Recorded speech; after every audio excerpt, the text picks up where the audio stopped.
Caaltuun mootonni lubbuun jiru mana kiyyaratti maaf wallolanii? Otoo ani jiru abbaa manaa kiyyaratti maaliif tuulanii? Maaliif irratti waltuman? Maaliif irratti wallolanii jettee jirti? Assalaamu alaykum warahmatullahi wabarakatuh. Jirtu akkam nagaa keessan fayyaa keessan isin jecha caaltuun otoo ani jiru ani duunee jira. Otoo ani jiru mana kiyyaratti maaliif wallolanii? Maaliif waltumanii? Maaliif abbaa manaa kiyyaratti akkasitti dubartoonni wal fixi jettee baay'ee dubbatteerti jechuudha. Obboleeyyan kiyya asirratti dubartoonni hajji waan akkati jaalataniif hin beeku. Hajji hedduu jaalatanii tarii hin beeku waan isaan jaalataniif. Kanaaf jechuudha caaltuun dhaamsa dhaamattee jirti. Dhaamsi isiin dhaamatte ani lubbuun nan jira, ani hin duune. Otoo ani lubbuun jiru maaliif mana kiyyaratti waltumanii? Maaliif mana kiyyaratti abbaa mana kiyyaratti walolan jettee dubbattee jirti jechuudha. Sirriidha caaltuun nikaa isaa ofirraa qabdi, nikaa gammaatiiti buuseen qabu jechuudha. Hajjiin isinillee erga galtee ji'a arfaffaa shanaffaa keessa biyya jirti. Hin deebi'uu kiyyaayyuu hin beekne akkamitti abbaa manaa kiyyaratti walolan jettee baay'ee tokko miira keessa galte jechuudha. Kun sirriidha. Eenyu barreessaa qaba asittis yoo jennes ni jira. Hajjiin dhugaa caaltuu ni jaallata. Caaltuu otoo jaallatu immoo deebi'ee amma asitti maal isin fakkaate dubartoota ani hajji ani akka ta'e illee beeku. Dubartoonni isallee baay'ee jaallatu. Caaltuun galtee otoo olteen buliin imaanitti dabalamte jechuudha.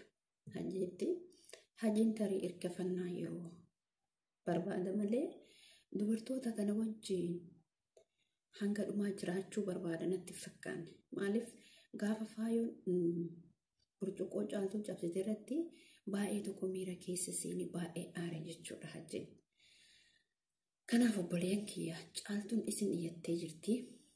Faayuu fi dhaamsi isin qabdu faayuu fi imaanii abbaa manaa kiyyarraa naa goraa jechaa jirti jechuudha. Ani hin duune jira yookiin hin deebi'u. Ani Itoophiyaan galee malee deebi'uu danda'a.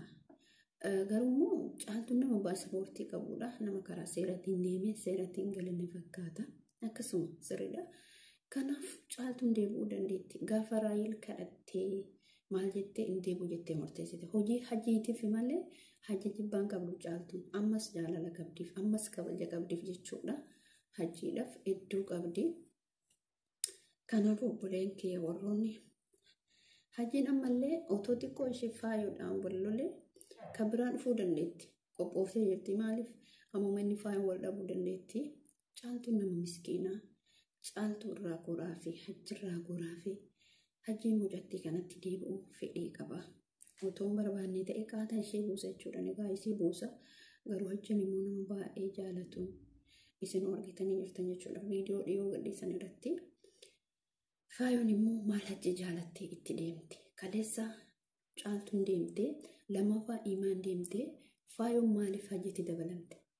Faayidaan isii irraa argattu maali? Tarii wanta kana wajji dalagnee viidiyoo hojii dalagneetiin guddanne jechuudha. Gaafa dura imaan viidiyoo hojii dalagnee guddanne jedheetiin hajjitti dabalamee jette. Okay. Guyyaa lama oolee otoon bulee wal gadhiisanii faayotti dabalame jechuudha. Tokkoffaa asirratti hajjiin dubartii takka erga fuudhee haadha manaa isaa godhatee nama biraa fiduu qabu balleessan kaajjeetii. Garuu ilaa otoo asirratti maasinitti fakkaate hajjilleen balleessaa ni qaba, dubartoonnis balleessaa ni qabu. Akkamitti otoo isii san gadi dhiisin silaa shari'aan hanga afurii fakkaata jedheetiin shari'aan hanga afurii fakkaatuun waan hunduyyuu ulaagaalee guutuudha malee akkanuma seensisanii baasuu miti. Dubartoonni immoo ani waan akkas taateef hin beeku jechuudha. Mucaan kana irratti qabamtan, caaltuu irratti qabamtan, caaltuu irratti dhugaan kifiin isin qaba dubartoonni jechuudha. Hajjii gorsitanii intala kana deeffadhu jettanii malee fiigdanii ani hiriyaa kiyyaa miti maal jettee jiru fa'aa. Imaan gaafa dura ani hiriyaa caaltuutii miti jettee turte. Nama wajjin nyaatee wajjin dhuga jechuudha. Otoo fakkeenyaaf jara lamaan caaltuun bultii ijaaratu ta'ee imaan sirrii caaltuun otoo bultii biraa ijaarattee akkasitti hajjitti dabalamtee rakkoon qabu jechuudha. Otoo caaltuun bultii jira. Garuu immoo caaltuun ammallee hajji eeggataa jirti. Abdii guddaarra qabdillee mootora hajjirra. Namni otoo barbaada isiin bara Itoophiyaa keessa jirti galtee ni ofiis gara seeratii yookiin namoonni tokko tokko akkasuma ta'e ofirraa buusuu dandeetti jechuudha. Kanaafiyyuu warroonni hajjirratti wal fixxanii hajjirratti wal loltanii jettan bilis irra dhaabbadhaa. Hajji irraa deebi'a. Akka caaltuu deeffatuuf immoo karaa irratti deebisaa gorsaa jechuudha.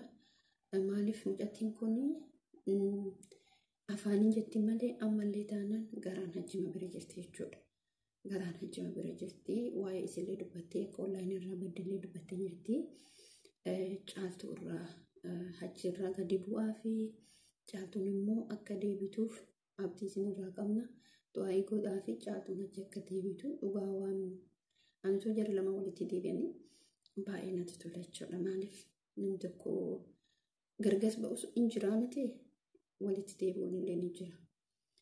Kanaaf obboleeyyan kiyyaa wanni isinitti dhaamachuu barbaadu ani caaltuun hajjiidha akka deebitu isinillee kommentii jalatti barreessaa yaada keessan kennadhaa isin jechuu barbaada.